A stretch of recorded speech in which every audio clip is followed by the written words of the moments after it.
Howdy folks, welcome back to another episode of Mingles with Jingles and a special edition of Wanker of the Week. This time, it's a group award, and just for a change, it's not World of Tanks. It's only a matter of time before War Thunder got its moment in the spotlight.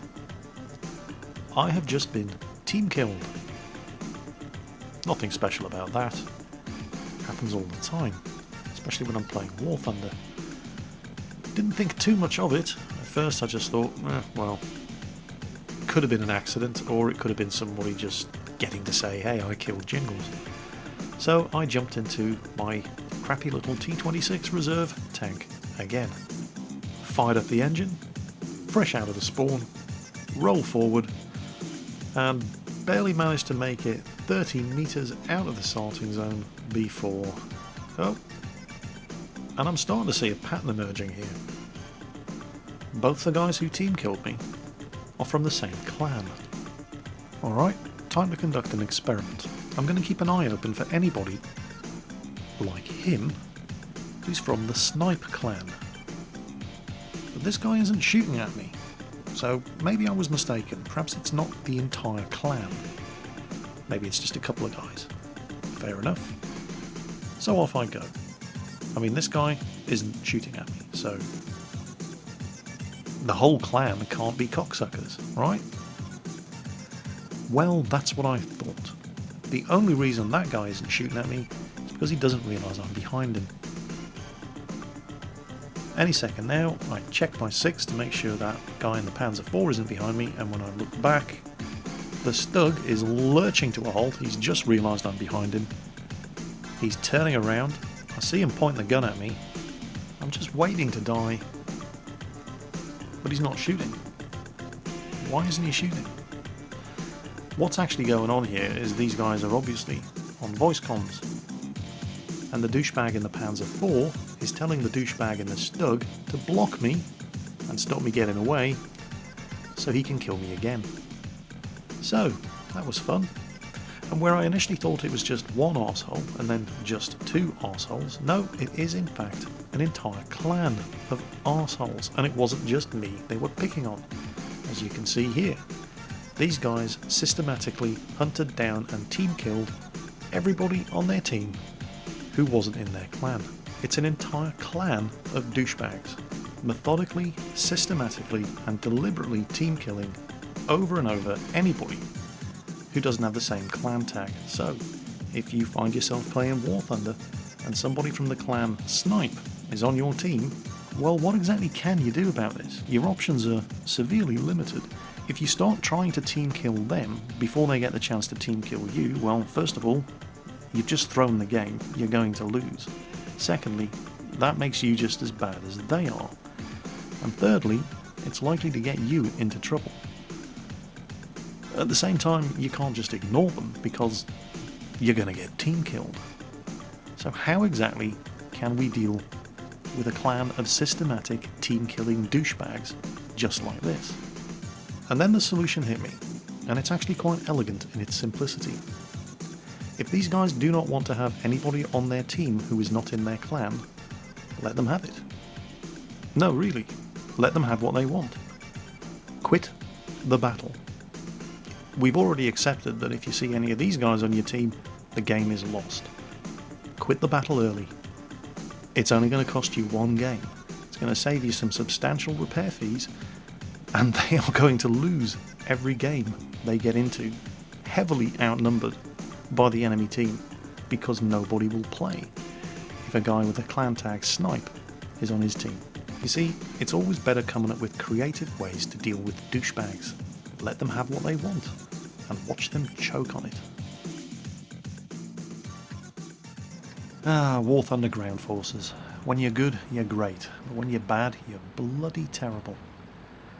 I've been playing quite a bit of tanks in War Thunder lately, since you can now play it twice a day, every day, on the live server as part of the tank events. It's much more easy to get some games in than it has been on the closed beta test server. And in fact, right before I recorded this video, I did an unscheduled live stream with Origin for a couple of hours, Origin and Elmo, derping around in our T26s and then our BT7s, And then our T50s, the T50 is epic. And then a couple of T34s. It was a lot of fun. I am doing a scheduled live stream as well. So announcement time, here it comes. On the 29th of April, which if you're watching this video the day it goes up, on the Monday, that means the Tuesday, at 7 PM Eastern Standard Time, which should be midnight UK time, or 1 AM Central European time, I will be joining the Angry Joe Show army once again for some War Thunder. We're going to be starting off with aircraft, and then we'll be moving on to tanks once the closed beta test tank event starts up.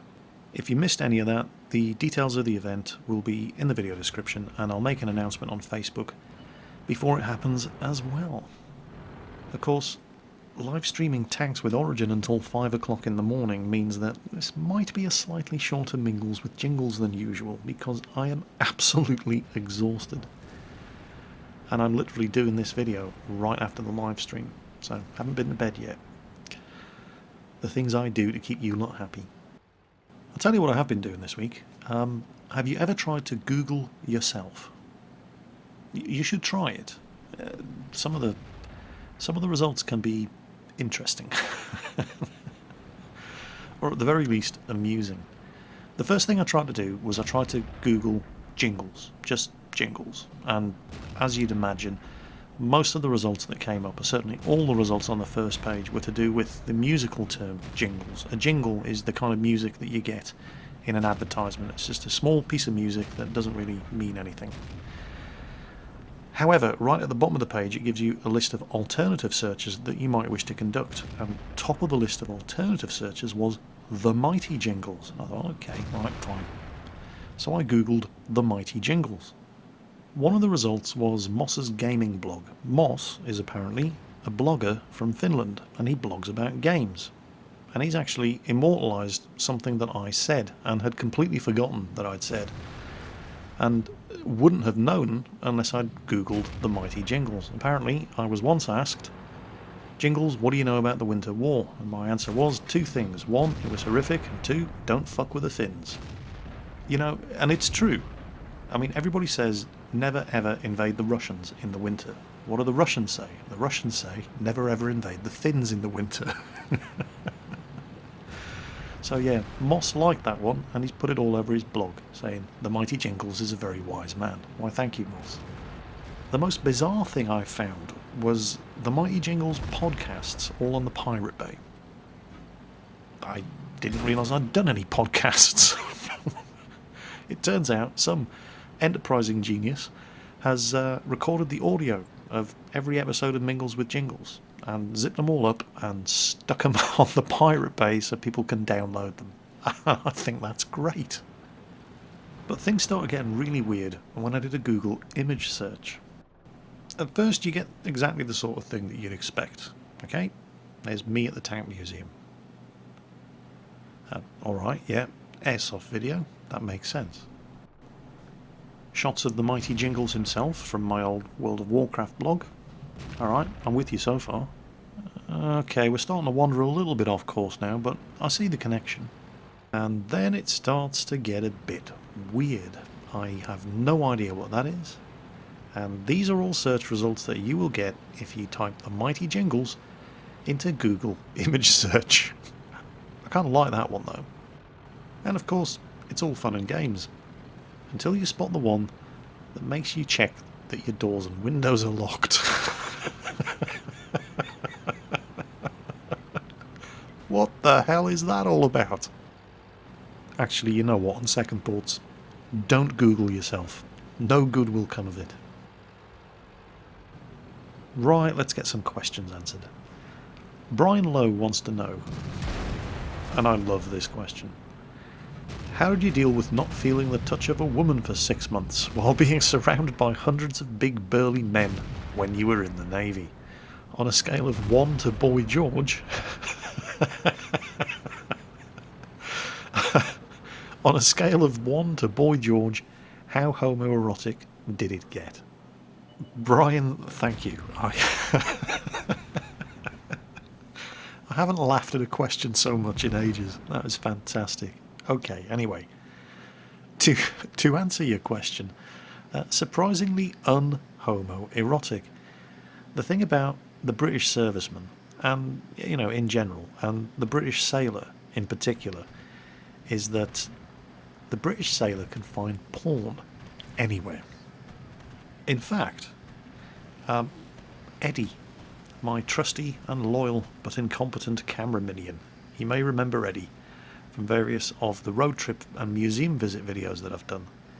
Eddie has the most finely tuned porn radar in the world. Eddie can find porn anywhere you leave him. Seriously, you could drop Eddie off in the middle of the Vatican City, and within 10 minutes he'd have a copy of Assault That Ass on DVD. I've never known anybody like him.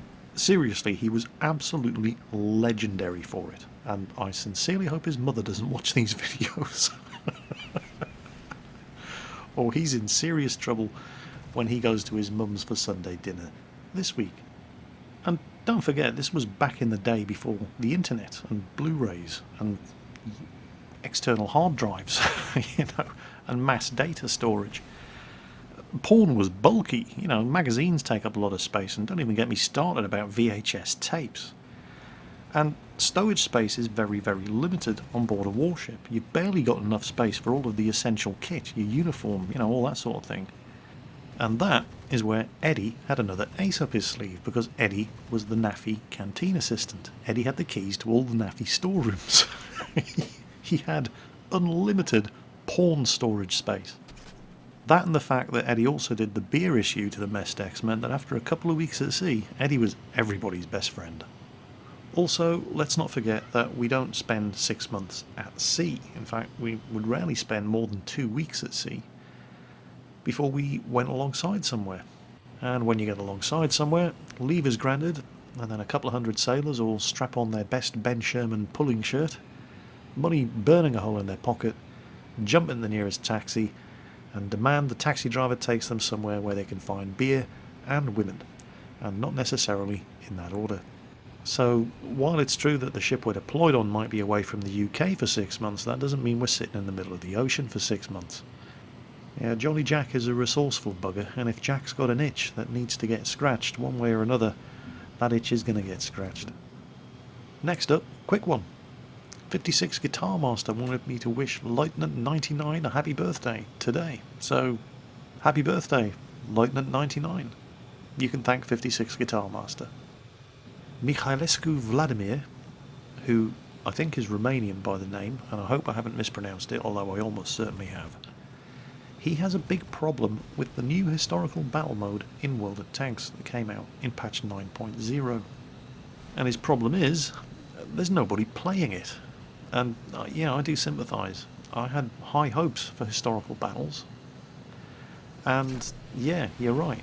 There hardly seems to be anybody playing it. It seemed to be quite popular at first, but then the numbers started falling off and the queues started getting longer and longer.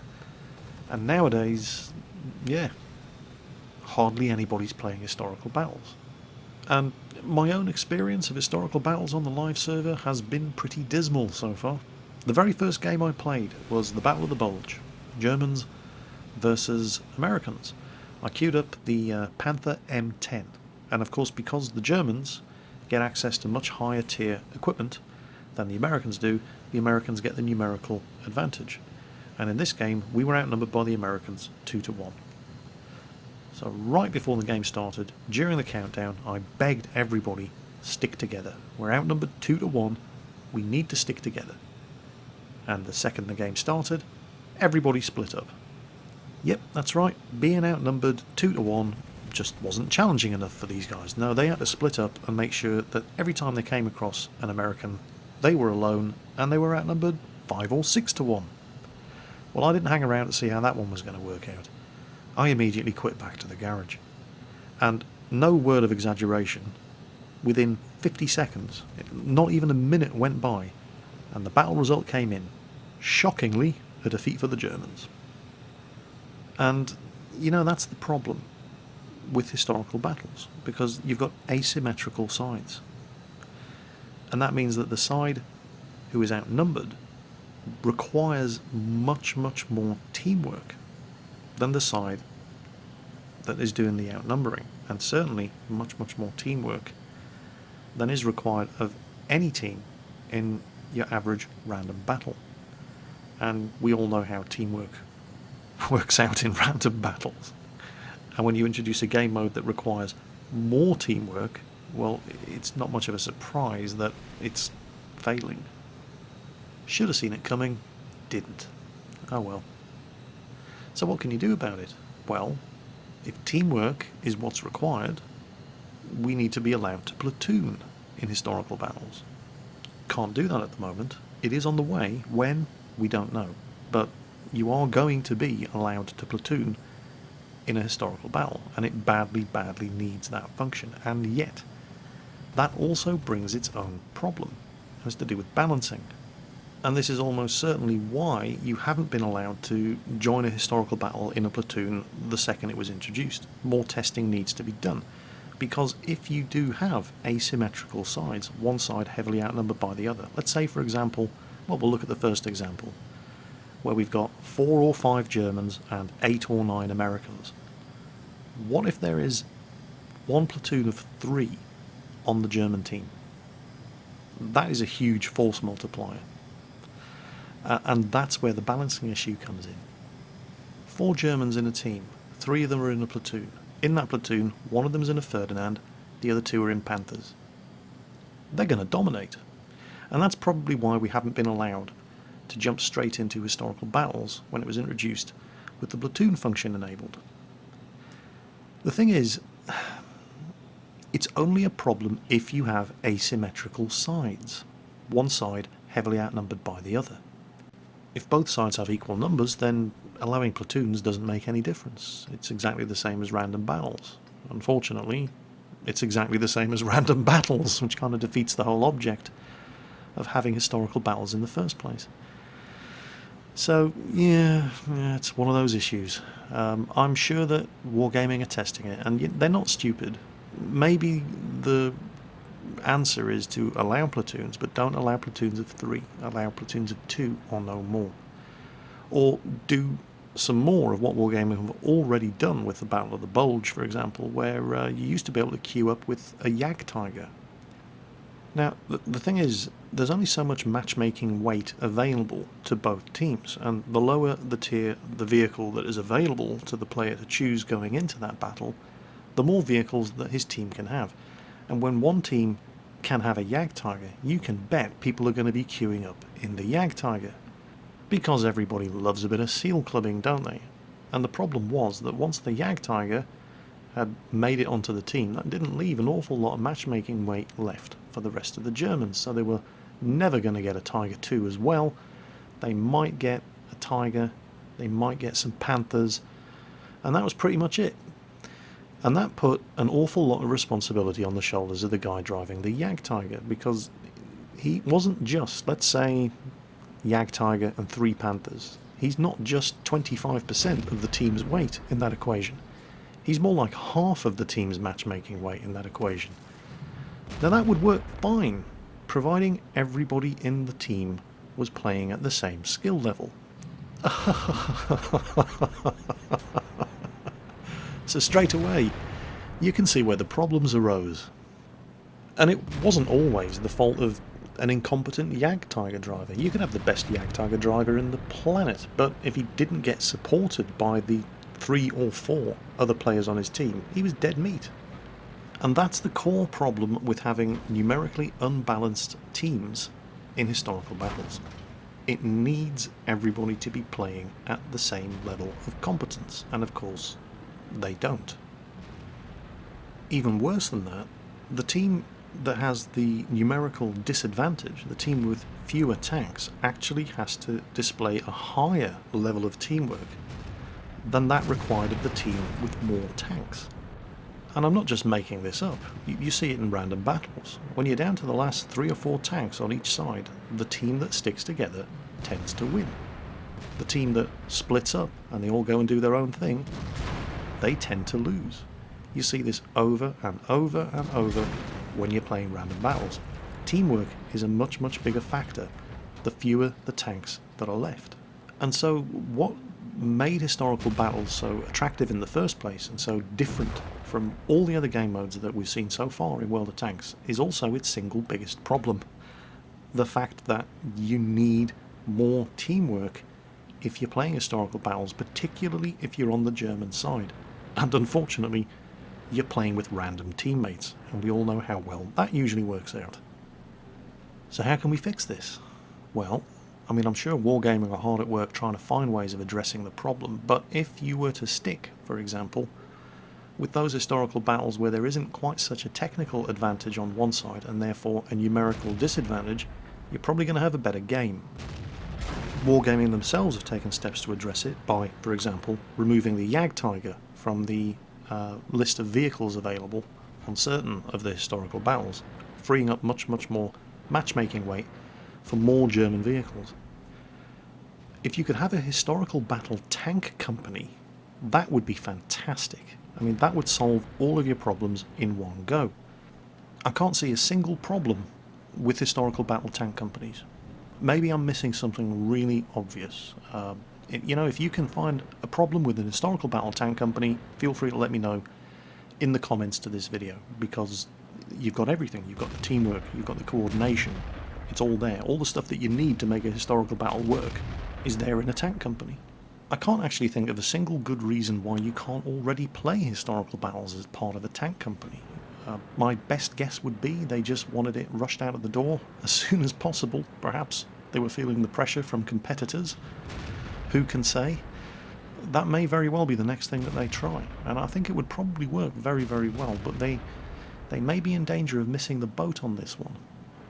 If interest in historical battles is slacking off the way it appears to be, then there just aren't going to be a big enough pool of players available to make tank companies work, even for testing purposes. And that would be a real shame, because I would really hate to see historical battles go the way that confrontation battles went, with just dying a death through lack of interest. Because I think it's a fantastic game mode with a lot of potential that could add a lot of life to World of Tanks, and it really does deserve to work. But to be fair to Wargaming, it's not as if they're just sitting on their asses waiting to see what happens to historical battles. They have been taking active steps to try to pump some more life into it and address some of the problems that I've mentioned in the course of this video.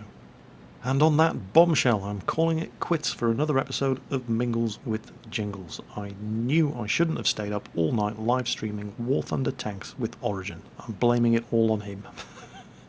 It was fun though. And now I desperately need to get some sleep before tonight's World of Tanks live stream with Circumflexes. So take care, folks. Have fun playing whatever you're playing, and I'll catch you next time.